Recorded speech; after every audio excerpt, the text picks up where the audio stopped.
Lesson 5.5, Performing Function Operations. Our essential question: how do you add, subtract, multiply, and divide functions? This is our next problem. I asked you to do it for independent practice, so let's go ahead and take a closer look at this. I'm going to split my paper up. I have a function f of x, and this is the entire function of f.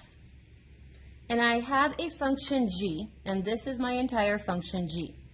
I am being asked to do f plus g. So if I'm being asked to find the function of f plus g, I'm supposed to take the function f, and I'm supposed to add it to the function g. So first, what is my entire f function? This big one right here is my entire f function. So negative x squared minus 3x plus 8 is my entire f function. The rule said to add, so I'm adding, and I need to add the entire green g function. Where is my entire green g function? He's right here. So that is 6x minus 3x squared. That's my entire g function. You had to add the entire of it, so make sure you're adding it as an entire group. So what do I actually have? I already had a negative x squared. I already had a minus 3x, and I already had a plus 8. Now I am adding the 6x. And now I am adding a negative 3x squared. When you're adding a negative, you're subtracting, so this is minusing a 3x squared. So now I just need to make sure I combine like terms. X squareds can only go with x squareds. Negative 1 with negative 3 gives me negative 4 of them. X's can only go with x's. Negative 3 plus 6 gives me a positive 3 of them. And this is my positive 8. So my f plus g at x is this function right here. Well, now I'm being asked to evaluate it at negative 1.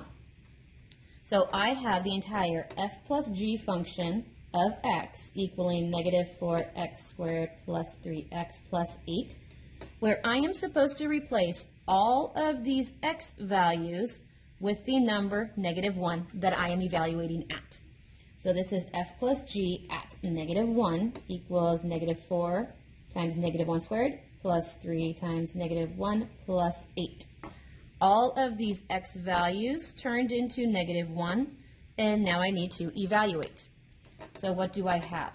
Parentheses go first, so here is my exponents. This is negative 4 times 1 plus 3 times negative 1 plus 8. And I'm going to multiply. Negative 4 times 1 is a negative 4. That's minus 3 plus 8. And now we're going to add and subtract from left to right. We have negative 7 plus 8, so I have a positive 1. So f plus g at negative 1 gives me a positive 1. Well, now we're being asked to find the domains. And we need to first find the domain of f, and we're going to need to use Desmos for this. So if I graph this problem right here on Desmos, it would end up looking like this.